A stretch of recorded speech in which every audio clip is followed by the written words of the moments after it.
Trains are always fun, but this ain't the one we're looking for. Hello friends, and welcome to Escaping the Mouse with your host, me, Breck Roll. Alright, I am in the town of West, Texas. I've been here a number of times, and we're here today for a special event. It's funny, this little town of West, Texas is just a little borough out in the middle of nowhere. But today, a lot of people are coming in to see the Big Boy 4014. Let me tell you a story about this thing. This thing is the largest steam locomotive in the world. There were 25 of these things built in the early 40s, around the time of World War II, and to this day about 8 of them still exist, and one of them, which was in a museum in Southern California for about 20 years, was reacquired by Union Pacific about 10 years ago, 5 or 10 years ago, and they decided to restore it and put it back into operation. And that Big Boy locomotive is going to come visiting us today here in West. In reality, they're on about a month-long tour of 10 states in the United States, and this week they're going through Texas. I think it's safe to say that West doesn't usually see this sort of traffic, but you know, we're here today. I had to walk probably about a quarter of a mile in because that was as close as I could park. Now, actually, what I want to do is go back to kind of where my car is, because the train will be coming in from that side. And so I want to, you know, let it pass me away from all the people and hopefully capture the magnificence of this thing. And then we'll walk here, and we're going to have like about 30 minutes to look at this thing. They're just doing a whistle stop here in West, but in certain cities they're actually stopping for the night, and you can take tours on it and all that kind of stuff. I decided it'd be a lot more fun just to come and see it, and I wasn't really willing to drive either into Houston or into Dallas or Fort Worth to see it. But this is perfect because West is only about 30 miles away. Oh, and somebody's ready for Halloween. Gotta love that. Alright, this is the old West train station here, and this is actually where everything's going to happen. Train's going to pull up right here, and like I said, it's going to just make a whistle stop for about 30 minutes before heading off to Fort Worth. And we'll come back and check this out when it arrives here. But like I said, I want to go way down there, and I want to capture the area without all these people around. I can then walk back and still get a few minutes to walk around the train and take a look at this thing. Look at all those railroad spikes. So this is kind of where the end of the parking was when I arrived, and look, there's still cars coming in. We're about 30 minutes out, and the cars go all the way down there, and they're on both sides here, and everybody's got their cameras out. I wasn't sure how big of an event this was going to be, if there'd be a lot of people here or what, you know, considering this is, you know, a really small town. West isn't that big of a town. It's, you know, half or a quarter the size of Waco, and Waco isn't really a huge place. But, and also it's a Wednesday, and you never know how many people are going to come up on a work day, but apparently a lot of people did. So as I was saying, these big boys, there were 25 of them built, and they first started appearing in about 1941. A lot of them were used for transporting troops around and military supplies and the likes. This particular one, the 4014, was making the run through the Wasatch Mountains between Ogden, Utah and Green River, Wyoming, and it was uniquely suited to the job because it required a lot of power to pull over the mountains, because it was like a 1.1 degree grade. That's a lot when you're pulling a heavy load over the mountains. You know, you can see a little bit of a grade here coming into town, but it's nothing like it was going over the mountains. Ultimately, like I said, there were 25 of these things. They're about 1.2 million pounds each, just the engine. and it was 132 feet long, 17 feet tall, and it had an interesting wheel configuration. They call it a 4-8-8-4. So the train was the locomotive itself was so long that it's articulated in the middle, so it can make turns and the likes. And as a result, what they have is there's 4 wheels in the front, which basically are just holding it on the track. Then there's 8 more wheels in front of the articulation, and those are the drive wheels. Then we have the articulation, another 8 wheels, which are another set of drive wheels, and then 4 wheels in the back. It's not uncommon to have, multiple wheels on trains, but this thing was such a massive device that they had to overkill. In fact, one of the things I was reading is they had to really carefully plan the route for this thing, because this thing is so massively heavy. You can't just take it over just any bridge. The route had to be cleared to do this. And, it's probably pretty safe to bet that there probably haven't been a lot of big boys on these lines. This one, like I said, was going back and forth between Wyoming and Utah. So, like I say, biggest locomotive in the world. And this is the only one that's still operational. Now, like I said, it's going to be coming from that direction at some point, so probably in the next half hour or so. My understanding is when it starts getting close, or even when it isn't close, you can hear this thing coming, and coming from like miles away. So I'm really looking forward to this. Now, I'm right up here adjacent to the tracks, but when the train actually comes, I'm going to move away, because this is a steam engine, and steam engines tend to put out a lot of really hot steam. I don't want to get burned, and Union Pacific recommends that you stay about 25 feet back from that. So I'm going to yield to their expertise on this, and we will come back. But if I'm too close, you're not going to be able to see it much anyway. You're going to need to get far enough back to see how massive this thing is. So this thing's supposed to be here about 1:45. It's 1:31 now, so it shouldn't be long. Look at all these people. It's interesting. We're minutes away from this thing arriving, and I'm actually seeing a helicopter up there in the sky buzzing around. Almost wonder if that's like some news organization here to capture the event, maybe even following the train. I do think I see what looks like steam here, so it might be coming. This might be it.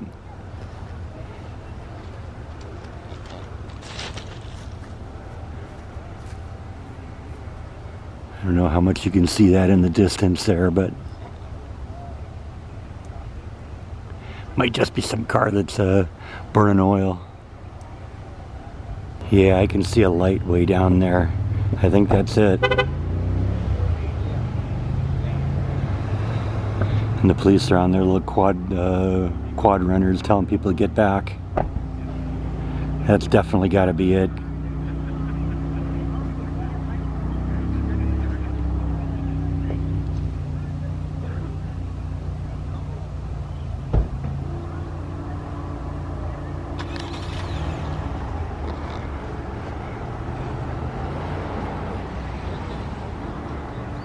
This guy on the hill is going to want to get down there. I think he's going to be a little too close to this thing. That's it, though. No doubt about it. Diesels don't smoke like that.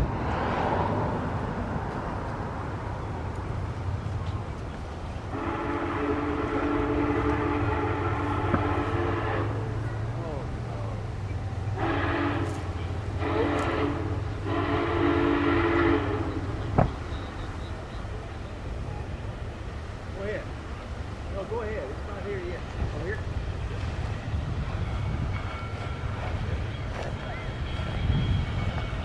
That's it. No question about it.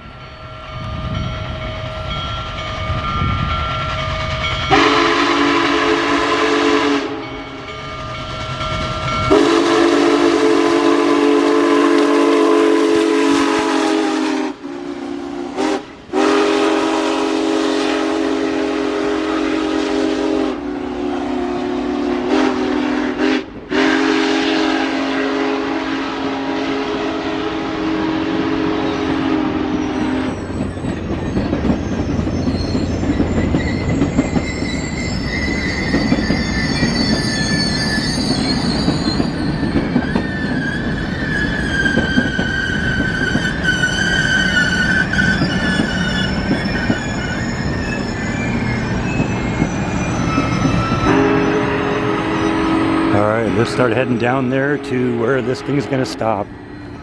Now, like I said, when the remaining big boys were retired in 1961, most of them ended up in different museums across the country. In fact, if you look it up, there's a list online where you can find all the museums where these big boys are stored. Now, about 6 years ago, Union Pacific was coming up on the 150th anniversary of the Transcontinental Railroad, or the Transcontinental Rail Line. And they decided they wanted to celebrate that in a big way. So they went to one of the museums, the Rail Giants Train Museum in Pomona, and requested to have the locomotive back because they wanted to restore it. And they spent 5 years restoring that thing. You got to remember, there isn't a big boy part shop that you can go to and get replacement parts for these things. So basically, they took the whole thing apart and had to custom fabricate all the parts that needed to be replaced and then put it back together. So this thing, like I said, Union Pacific spent about 5 years restoring this thing, and we're going to get a chance to look at it because here it is right up here. Look at these great old classic passenger cars that they've attached to it. They don't make them like that anymore. We're going to walk the whole length of this thing in here and see the whole thing.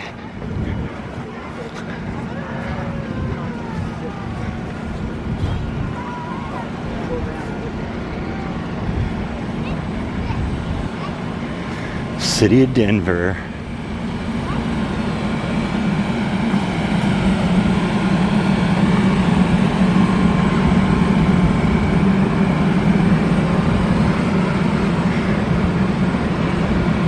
Now, it's my understanding that they auctioned off seats on the train, and there were like 4 seats they auctioned off, and if you won the auction, you got to ride on this thing. And I guess the proceeds from the auction went to support families of train families and the likes. There it says Promontory. That's Promontory Point. That was the if you remember your history, that was where the Golden Spike was laid at the last point where it joined the east with the west.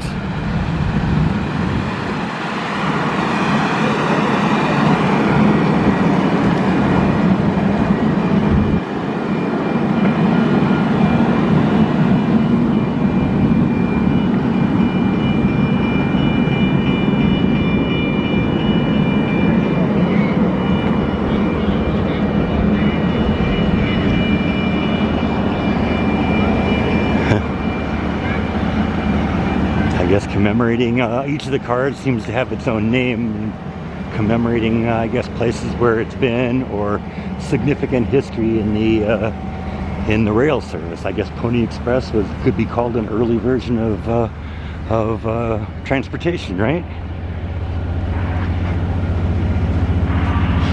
Or at least communication.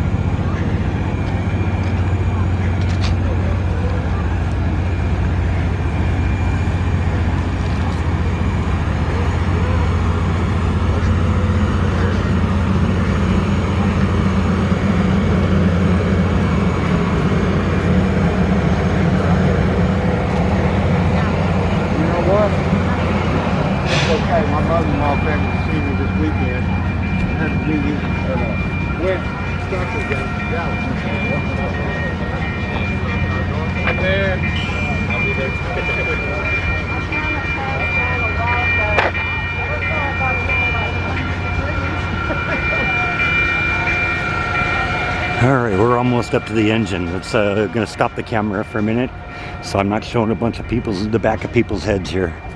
Yeah, I thought I saw a diesel engine when it came through. Wonder what that's all about. Look at all the maintenance they have to do on this thing.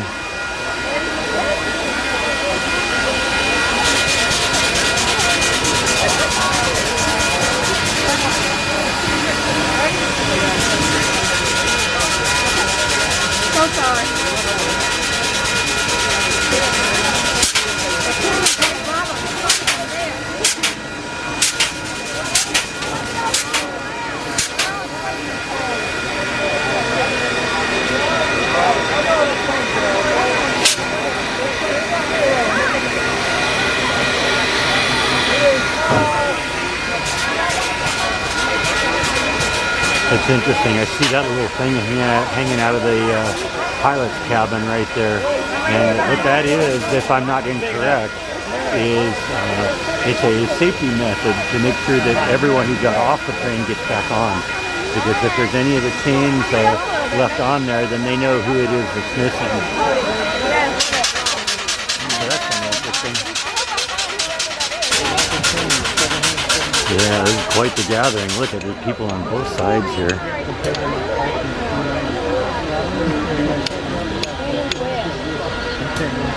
All that to see a 70-year-old train.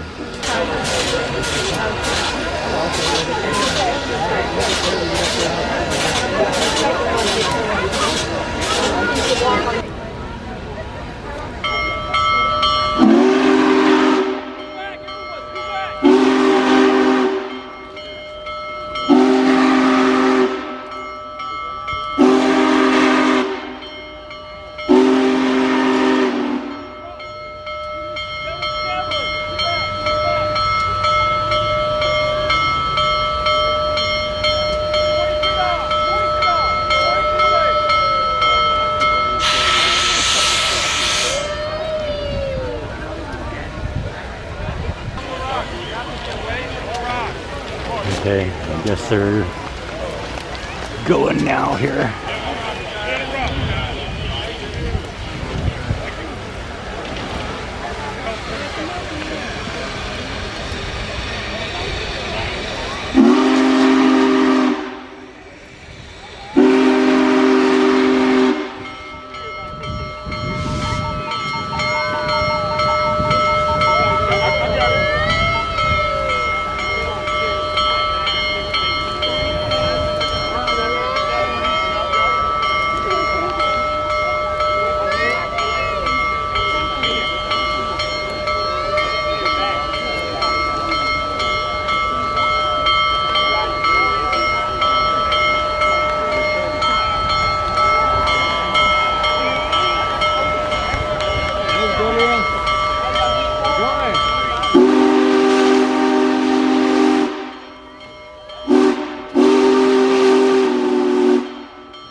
Alright, on my way out I wanted to come by and check this place out. This is the Museum of West History.